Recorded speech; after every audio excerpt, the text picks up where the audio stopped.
to get me out of bed for chocolate, but even more so I'm really excited about Fabel because, like I said before, yes, I tried Fabel in the ITC in Chennai 2.5 years ago, and I didn't realize at that time that the brand was so new, and all I remember in my mind is the quality of the chocolates, and I think for me, I love supporting any local brands of whichever country I'm in. I think it's really important to focus on that. And when I tried these chocolates, the quality is on an international level. They're so creamy and velvety, and the detail is in everything from the packaging to the ingredients that have been used and the sourcing of the beans as well. So I'm very excited to be partnering with Fabel Chocolates today, and we've got a very exciting masterclass here with Chef Ruby. Thank you so much. Thank you. Very good afternoon, everyone. So, I'm very excited. So, we've got a nice masterclass that we're going to have for you today. But first off, we're just going to take you a little bit through the process of the chocolate making. We'll go into a little bit of technicalities, but at the same time, keep it quite light and fun at the same. So, can anyone tell me what we have in front of us right now? What is it in front of you, actually? So what is this on the screen? Can you see? And you'll have to raise your hands. You can't have awards given to everyone. Yeah, in the middle table there, you can see. Yeah, and could you be a little bit more specific? Hello. So what's inside? What exactly is the ingredients? Yeah. Perfect. So I can see that everyone is chocolate fans. And big round of applause, please, guys. Come on. It's for the food of God, for the reason because not only I truly believe that even God loves chocolate like all you are too. Yeah. So it's a nice little present for you as well. So, and it's an interesting bean. So the way that this the first thing we'll go through is the step-by-step process. So I'll let Ruby take you through the actual cocoa and chocolate making.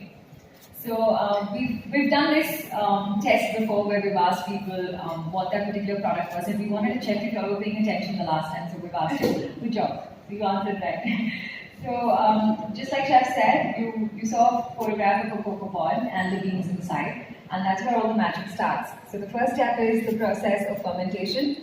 Fermentation is a process where the bean undergoes chemical changes where amino acids are developed and they act as flavor precursors for the final chocolate that you eat.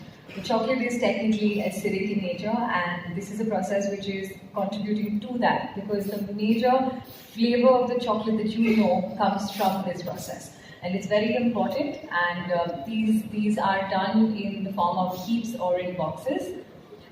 The next step is a drying process which contributes to the aroma of the chocolate. So whenever you open your box or your bar of chocolate, you will always feel this amazing sense of aroma or smell, and that is completely contributed to the process of drying because it undergoes changes in terms of color and in terms of roasting. After that, you come to a process where the beans are completely converted into something which is called cocoa mass. The image in front of you also shows you how the beans have completely been converted into tiny shards of the cocoa bean itself, which is called cocoa nibs. And these cocoa nibs are undergoing a process which is called conching, which we will take you through in detail on the next slide. And what you see in front of you next to that is the pure cocoa mass. This cocoa mass is very bitter. It's technically 100% chocolate because it's got no sugar in it, and it's really nice and buttery and creamy because it's got the natural cocoa butters of the tree in it itself as well.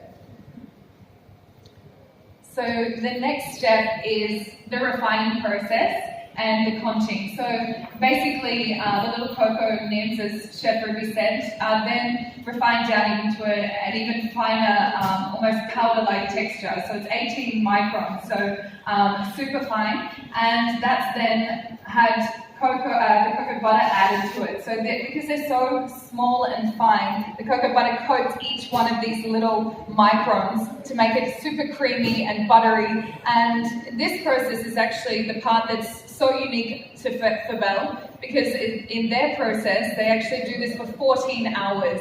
So the longer you're processing the cocoa for, the creamier it gets, and it gives you that very buttery mouthfeel. And then what I love about this as well is, taking you through this process, you get to know that there's not a lot of ingredients that go into it at this step. And it's super, this process is actually, I think people think of chocolate as being super unhealthy, but actually, it's a natural product.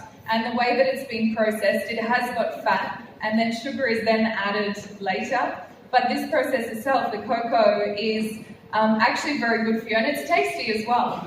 So I don't know if anyone's tasted cocoa in its pure form or chocolate in its pure form without sugar, but it has beautiful flavor to it. So and it's all about I think in this process finding ingredients and keeping them in their most natural state. So I think with a lot of different chocolates out there, you need to be careful which ones you're purchasing, because there can be different things like oils or other ingredients added in this process. So it's important to check the label when you're buying your chocolates and make sure that it's in its naturalist form. I think that's a very interesting point that you brought across. When I remember when I was younger, I would eat a lot of chocolates and my parents would say, stop eating sweets, they're not good for you. And how many of y'all have ever had that? The perception that chocolate is just sugar and it's not good for your body, that's just completely wrong. And today we stand here trying to tell people what it really is about and what ingredients go inside of it, which is really delicious and really healthy. So cocoa, it's and look at the size of Chef Ruby. She's likewise. Very important point. I think it's interesting also to know that the product is not it's got no sugars in it. And this perception of people saying, oh my God, I've eaten the chocolate from you and I have to run 10 miles tomorrow, is something that guests come back to me and say, I didn't feel that, because you're eating a product which is healthy for you, it's making you happy, and it's just fat, which is good for your body. Yeah, and it's all about finding quality. I think when you are eating quality chocolates, there is a huge difference. So you will have some of these reactions if you're eating bad chocolates, that, your skin will react to them, or, things like that. But if you're eating good quality chocolate, then, everything in moderation, but it's not going to give you the same reactions. So Chef, you should tell us some experience about you. You're traveling so much, you're into food. How do you maintain Africa?